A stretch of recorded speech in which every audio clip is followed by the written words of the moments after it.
If you ever needed a reminder just how dependent we have become on these things, we got a huge reminder last month when Verizon service went down from here to Tampa. For many of us, it was an inconvenience, but as Dwayne Lindo reports, to others, it could be a matter of life and death. Dwayne. Well, that's right, Alan. If you can remember, customers couldn't even call 911, but there can be ways to get around problems through a network outage or a natural disaster.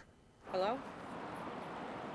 Hello? It was just last month Verizon Wireless customers experienced an outage crippling many on the Suncoast. Verizon cannot complete your call at this time, so then I waited 10 minutes and I tried it again, and that didn't work. Verizon confirmed that it was a network issue and were working to fix the problem as quickly as possible. Even customers who tried to call 911 couldn't get through.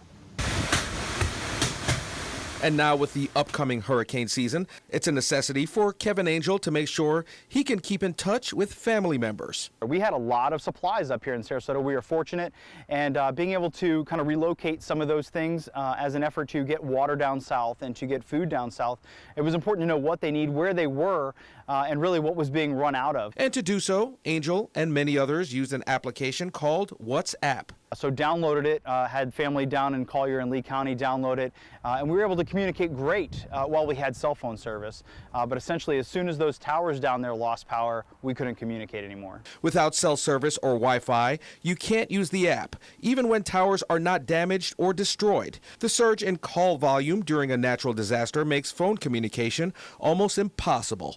Sarasota Emergency Services Director Ed McCrane says getting information out before the storm is of the utmost importance. That way family members know where you are and they don't call here. It takes a lot of manpower and time if our operators are trying to figure out where people are. But McCrane says in the event of an outage or disaster, there's one way to communicate a message when the network is overwhelmed. Text messages is probably, when cell phone service is down, is probably the best method of trying to get a message out. McCrane also stresses until power is restored, there are not too many devices out there that can get you a long distance call after the infrastructure has been damaged. One of the things that some people do is ham radios. You know, the amateur radio community has a way of putting up a quick antenna and being able to communicate as long as they have a power source. Owner of Siesta Key Marina, Andrew Egebrecht, uses what's called handheld VHF units. Are used on boats, and mariners use them throughout the world. They're completely independent. They use their own frequencies, similar to a CB radio. A unit where operators can make calls, send data, text, and even communicate with other VHF handheld operators on specific radio frequency bands.